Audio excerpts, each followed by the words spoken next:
ഈ പണിക്ക് കൂടിയവർക്ക് ഹജ്ജ് ചെയ്തതിനേക്കാൾ കൂലി കിട്ടും. ഏ പണിക്ക്? നമ്മളെ കീശേരിയിലെ തൃപ്പനച്ചി എന്ന ഈ സ്ഥലത്ത് ഉസ്താദ് അവറുകളുടെ നിർദ്ദേശത്തിൽ നിർമ്മിക്കുന്ന കൊടിമരത്തിന്റെ പണിയിൽ പങ്കെടുത്ത ആൾക്ക് ഹജ്ജ് ചെയ്തതിനേക്കാൾ കൂലി. ഈ രണ്ട് കൊടിമരങ്ങൾക്കിടയിൽ നടന്നാൽ സഫാ മർവക്കിടയിൽ നടന്ന കൂലിയുണ്ട്. നിങ്ങൾ കേട്ടോളൂ, ഞാൻ വെറുതെ വായിക്കല്ലോ.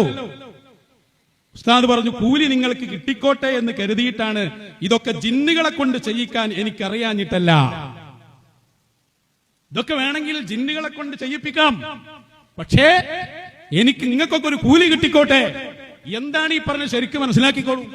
നമ്മുടെ ഈ തൃപ്പനച്ചയിലെ കൊടിമരങ്ങൾക്കിടയിൽ നടന്നാൽ സഫാ മർവക്കിടയിൽ നടന്നതിന്റെ കൂലിയുണ്ട് എന്ന് വലിയുല്ലാഹി തൃപ്പനച്ചി ഉസ്താദ് പറയുകയാണ്.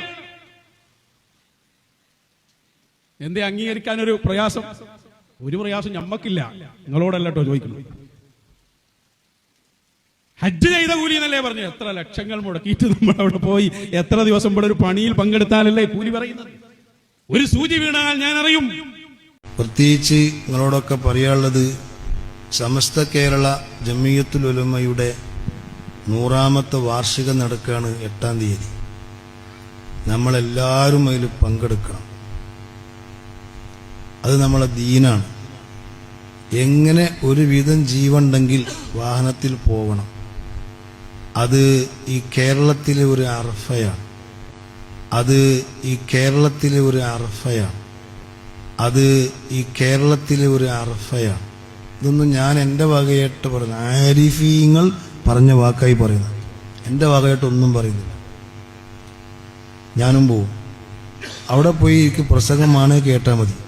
ആ നഗരിയിൽ പോയി കുത്തിരിക്കണം. അവിടെ ഇങ്ങനെ ഫാത്തിഹ ഓതി കൊണ്ട്, അല്ലെങ്കിൽ അവിടുന്ന് ഇങ്ങനെ ദുആ ചെയ്തുകൊണ്ട് ദുആക്ക് ഇജാബത്ത് കിട്ടും. അവിടെ മൺമറഞ്ഞു പോയ അമ്പിയ ഉലിയാക്കന്മാർ മഹാന്മാരുടെ അർവാഹു പങ്കെടുക്കും. ഒന്നും ചെറിയ സംഭവമല്ല.